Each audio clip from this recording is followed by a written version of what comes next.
Que a redação é a única área do conhecimento do Enem que com toda certeza vai valer de 0 até 1000 e que ela é a área do conhecimento que demanda de menos tempo para você ficar craque, ou seja, você conseguir escrever um bom texto. Quem acompanha o canal já tá careca de saber. Mas por que eu tô te contando isso? Faltando tão pouco tempo para a prova do Enem 2024, conseguir focar em alcançar uma boa nota na sua redação pode ser o empurrãozinho que tá te faltando para você entrar na universidade pública.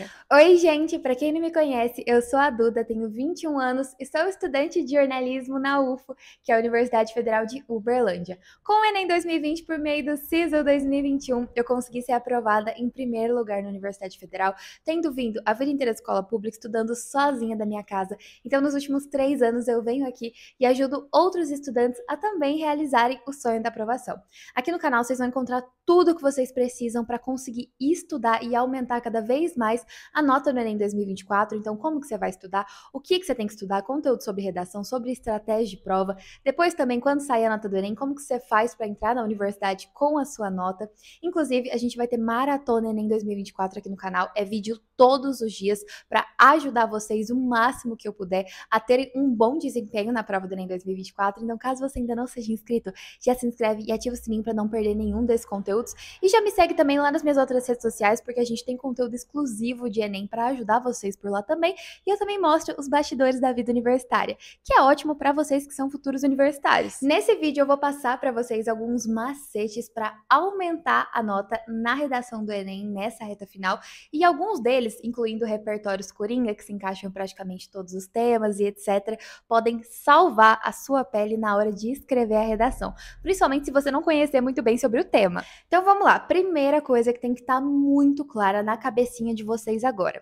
Qual é o modelo que a redação do Enem segue? Então, é um modelo dissertativo argumentativo, dividido ali normalmente em 4 parágrafos, sendo o primeiro deles a introdução, 2 desenvolvimentos para desenvolver a tese de vocês e, por fim, uma proposta de intervenção que você vai ter que solucionar aquele problema que a redação do Enem vai estar te pedindo. Por que solucionar um problema? Porque normalmente os temas de redação do Enem são problemas de cunho social que vocês precisam solucionar. Então, por exemplo, na redação do Enem 2020, que foi o Enem que me aprovou, o tema da redação era o estigma associado às doenças mentais no Brasil. Então, durante a minha redação do Enem 2020, eu tive que deixar ali o meu ponto de vista sobre o assunto e defender ali no meu texto o meu ponto de vista com base em argumentos, porque eu não podia simplesmente colocar lá no meu texto, eu acho assim, assim, assado, até porque você nem pode falar dessa forma no texto do Enem, né? Mas eu acho isso e aquilo com base nas vozes da minha cabeça. Não. Tudo que você colocar na sua redação tem que ser comprovado, tem que ter uma fonte, tem que ter uma pesquisa, tem que ter um dado, tem que ter um repertório que embase aquela sua argumentação. Duda, mas afinal de contas, o que é essa tese aí, que é algo tão importante assim para a redação do Enem? Vamos lá, gente. A sua tese é basicamente a sua argumentação, o ponto de vista que você vai defender no seu texto. Quais são os seus argumentos? Então vamos colocar no exemplo aqui mais uma vez da redação do Enem 2020, que eu acho que fica mais fácil de entender dessa forma.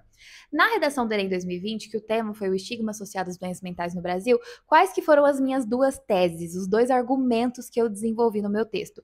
A falta de informação e o preconceito, o estigma. Por quê? Eu defendi no meu texto que essa falta de informação gera esse preconceito, gera esse estigma associado às doenças mentais no Brasil. Então, essa foi a minha tese 1 e aquela minha tese 2. Tese 1, falta de informação. Tese 2, preconceito. E foi isso que eu defendi durante todo o meu texto, argumentando, embasando os meus argumentos. Antes da gente dar continuidade, uma coisa muito importante é que você conheça quais são os 5 critérios de correção da redação do Enem. Por quê? Na hora que o corretor pegar o seu texto ali para corrigir, ele vai levar em consideração esses 5 critérios que eu vou deixar aqui para vocês, então já printa, já anota, o que fica mais fácil para você conhecer. Por quê? Sabendo quais são os 5 critérios, quais são os 5 pontos ali que o corretor vai avaliar no seu texto, você já sabe onde você não pode errar e o que você tem que cumprir, o que tem que estar ali necessariamente na sua redação do Enem 2024, ok? Mas vamos então por partes, vamos falar de introdução. E gente, eu não sei vocês, mas eu sempre tinha muita dificuldade de começar o texto. Parece que depois que começava, que dava aquele pontapé inicial, fluía. Mas na hora que eu ficava encarando ali a minha folha de rascunho de redação e eu não sabia como começar o meu texto, ia me dando um desespero. Por isso, eu acabei desenvolvendo meio que uma introdução coringa que eu sempre utilizava em todas as minhas redações do Enem, e dessa forma eu não ficava travada na hora de começar o meu texto. Então, o que eu fazia? Vocês vão perceber que o meu modelo de redação, o que eu seguia, é meio que um Frankenstein. Então, eu ia pegando uma parte de um modelo pronto ali. Ah, eu gostei do jeito que essa pessoa colocou as teses dela, eu gostei da proposta de intervenção daquela pessoa, eu gostei desses conectivos que aquela outra pessoa ali usava. Então, assim, eu fui meio que montando o meu modelo ali, Frankenstein, pegando do modelo de outras pessoas, de outros modelos prontos de professores que eu encontrava na internet. Mas vamos lá, o que eu fazia na minha introdução? Eu sempre começava com um repertório. Então, no caso da redação do Enem 2020, eu comecei com a série 30 Reasons Why, que é uma série que fala muito sobre saúde mental e na época tava assim no auge. Então, eu comecei falando sobre a série, sobre a protagonista que chamava Hannah, de 30 Reasons Why, etc. Quem já assistiu deve saber.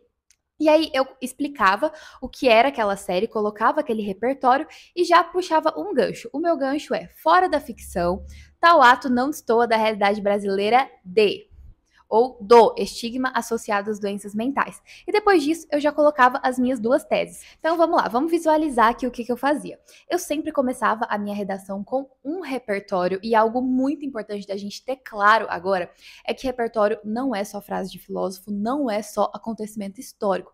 Repertório é qualquer conhecimento prévio seu que agregue para a discussão que você está propondo ali no seu texto. Então, uma série, um livro, um filme, uma música. Gente, eu já usei música da Ariana Grande. Eu usei Seven Rings para falar de consumismo na redação da Unesp. Então, assim, qualquer tema ali, qualquer coisa que seja do seu conhecimento, pode ser cultura pop, pode ser história em quadrinhos, o que for do seu conhecimento que você acha que vai agregar para a discussão do tema, pode entrar como repertório. Então, mais uma vez, começava com um repertório, explicava o que acontecia naquela série, naquele filme, naquele livro. Ah, na série tal acontece isso, isso e isso. Fora da ficção, tal ato não destoa da realidade brasileira do estigma associado às doenças mentais. E aqui eu colocava as minhas duas teses, ou seja, quais seriam os argumentos que eu ia defender no meu texto. Então, não destoa do estigma associado às doenças mentais, seja pela falta de informação, seja pelo preconceito enraizado no nosso país. Pronto, já finalizei a minha introdução. Comecei com um repertório, puxei o gancho falando que fora da ficção isso também acontece aqui na realidade, então na vida real também acontece, e apresentei as minhas duas teses. Introdução redondinha, ó, lindo! Mas uma coisa muito importante é na sua introdução, na hora que você for colocar as suas teses, você já colocar elas na ordem que você vai desenvolver. Então, por exemplo, a sua primeira tese que vai aparecer, você vai desenvolver ali no desenvolvimento 1. Ficou meio redundante, né? Mas vocês entenderam. Enquanto a sua tese 2 vai ser o seu desenvolvimento 2. Então, no meu caso, a falta de informação eu desenvolvi primeiro e o preconceito eu desenvolvi depois. Dessa forma, você consegue até ir cumprindo com um dos critérios de correção de redação, que é a organização e a progressão textual. Você mostra para o corretor que você tinha um plano já em mente ali do que seria o seu texto desde o início. Isso mostra organização e coerência. Agora, vamos falar dos repertórios, porque, gente, não existe redação do Enem sem repertório. Mais uma vez, tudo que você está defendendo ali no seu texto, você tem que embasar em alguma coisa. Você não pode falar, fonte, não foi preciso, fonte, voz da minha cabeça. Não é assim que funciona. Então, esse é o momento que o filho chora e a mãe não vê, porque se você chega lá na prova do Enem 2024 e é um tema de redação que você não conhece muito, que você não sabe falar sobre, da onde que você vai tirar repertório? Pois calma, meu querido vestibulando, porque eu vou passar para vocês agora 2 repertórios coringa que se encaixam em praticamente todos os temas de redação do Enem e que podem salvar a sua pele, assim como salvaram a minha na redação do Enem 2020 e em outras redações de outros vestibulares também. Então vamos lá, se prepara para anotar que esses repertórios têm que estar na ponta da sua língua na hora que você for fazer a prova do Enem 2024. E esses repertórios são o artigo 5º e o artigo 6º da nossa Constituição Federal vigente. Eu não sei vocês, mas eu acho assim chiquérrimo, eu acho que dá um ar de peso pro seu texto citar a Constituição Federal. Aquela coisa que você bate o olho e fala, caramba, esse daí sabe do que ele tá falando. Então vamos lá, vai estar passando aqui na tela para vocês, mas o artigo 5º vai dizer que todos são iguais perante a lei sem distinção de qualquer natureza. Então, vários temas que tratam de desigualdade social, que são assim a maioria dos temas de redação do Enem, esse artigo vai ser um prato cheio para você.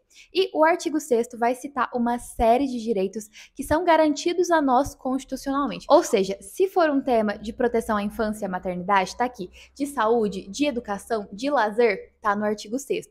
Então, Então, esse daqui também vai se encaixar para a maioria dos temas de redação do Enem. E não, você não precisa decorar exatamente cada palavra que consta nesses artigos, mas você tem que entender eles, absorver e saber citar, saber parafraseá-los de maneira correta na sua prova. E assim como a introdução, eu também tinha certa dificuldade de bolar uma proposta de intervenção para as minhas redações do Enem. Porque, gente, convenhamos, é um problema de cunho social que nem o governo está conseguindo resolver direito. Imagina você, um estudante de ensino médio ou que de repente saiu da escola há muito tempo e está fazendo o Enem agora, como que você vai dar uma solução para isso? Então, o que acontece? Eu também fui dando os meus pulos ali e acabei desenvolvendo uma proposta de intervenção meio que coringa. A maior parte dela eu vi na época que eu estava prestando vestibular num vídeo da irmã da Débora Ladim escrevendo redação. Inclusive, obrigada, irmã da Débora Ladim. E eu descobri que quase tudo pode ser solucionado com um projeto de lei entregue à Câmara. E uma coisa muito importante de estar clara aqui é que a sua proposta de intervenção da redação do Enem, ela precisa contemplar ali 5 critérios também. 5 coisas que precisam constar na sua proposta de intervenção. Eu vou deixar o print aqui para vocês, mas precisa ter tudo isso. Então vamos lá. Como que era a minha proposta de intervenção meio que coringa? Eu sempre pegava 2 ministérios, então podia ser o Ministério da Educação, o Ministério Público e etc. E falava que eles iam fazer uma parceria, então os ministérios já eram os agentes, de modo a entregar um projeto de lei à Câmara. Então esse é o modo que seria feito. 2 ministérios em parceria iriam entregar um projeto de lei à Câmara, de modo a incluir aulas nas escolas, a distribuir material didático nas escolas falando sobre o tema, a incluir palestras na grade horária das escolas para falar sobre esse tema. Por quê? Eu, Maria Eduarda, acredito que muitos problemas que a gente enfrenta como sociedade poderiam ser solucionados ou pelo menos ter um caminho de solução possível por meio de uma educação de qualidade. Então, as minhas propostas de intervenção de redação do Enem sempre iam para esse caminho de vai ter alguma coisa nas escolas, vamos conscientizar as crianças desde cedo. Então, minha proposta de intervenção era quase sempre assim. Uma parceria entre 2 ministérios que entregavam um projeto de lei à Câmara de modo a incluir material didático nas escolas, propor palestras nas escolas falando sobre o assunto. Na minha redação do Enem 2020, inclusive, o que eu falei? Que a falta de informação gera o preconceito. Então, o preconceito que é o estigma associado às doenças mentais no Brasil. E qual foi a minha solução? 2 ministérios fazendo uma parceria, entregando um projeto de lei à Câmara, de modo a promover conscientização nas escolas. Dessa forma, essa falta de informação não existiria mais, porque as crianças desde cedo já saberiam lidar melhor com as diferenças, entendeu? Então, eu sempre resolvia dessa forma aí, sempre ia para essa proposta de intervenção meio que coringa e eu sempre levava para o lado da educação, que acho que assim, educação não tem erro. Outra coisa que tem que estar muito que bem clara agora é que a redação do Enem não é esse bicho de 7 cabeças que a gente cria. Eu sei que muita gente morre de medo da redação, tem medo porque acha que não escreve bem, porque pensa que, ai meu Deus, e se eu chegar lá e eu não souber escrever sobre o tema e ter que deixar minha redação em branco? E sim, gente, isso é o pânico de muitos vestibulantes, porque é óbvio que você tem que ir bem na redação do Enem se você quiser ser aprovado numa universidade pública. Mas acontece que a redação também é uma receitinha de bolo. Não necessariamente você precisa escrever muito bem, você precisa ser um Shakespeare da vida, uma Clarice Lispector, para conseguir tirar uma boa nota na redação. Você tem que entender aquele modelinho pronto, o que a redação do Enem, o que o corretor vai estar esperando de você na hora que ele vai ler a sua redação. A partir do momento que você entendeu isso, acabou. Sua vida já facilitou muito. E nem preciso dizer que vocês não estão sozinhos. Podem contar comigo, podem contar com o canal, com essa comunidade maravilhosa que a gente construiu aqui. A maioria dos inscritos são vestibulandos ou pessoas que acabaram de ser aprovadas no vestibular, que eram vestibulandos há pouco tempo também. Então, a gente se ajuda, tem muito conteúdo aqui para ajudar vocês também, para auxiliar nessa trajetória com os estudos com o Enem, com os outros vestibulares, depois como usar a nota. Não perca também a Maratona Enem 2024, que vai ajudar demais. Então, mais uma vez, caso você ainda não seja inscrito, já se inscreve e ativa o sininho para receber as notificações e ter certeza que não vai perder nenhum desses conteúdos. Se esse vídeo te ajudou, não esquece de deixar o seu like, que ajuda demais o YouTube a entender que esse é um bom conteúdo e entregar ele para cada vez mais pessoas. Tá aqui o meu arroba das outras redes sociais, por lá então a gente também tem conteúdo exclusivo de Enem e vocês conseguem acompanhar os bastidores da vida universitária. Mais uma vez, é muito interessante para vocês que vão estar vivendo essa vida universitária logo, logo. Muito obrigada mais uma vez para você que assistiu até aqui. Um beijo e até o próximo vídeo!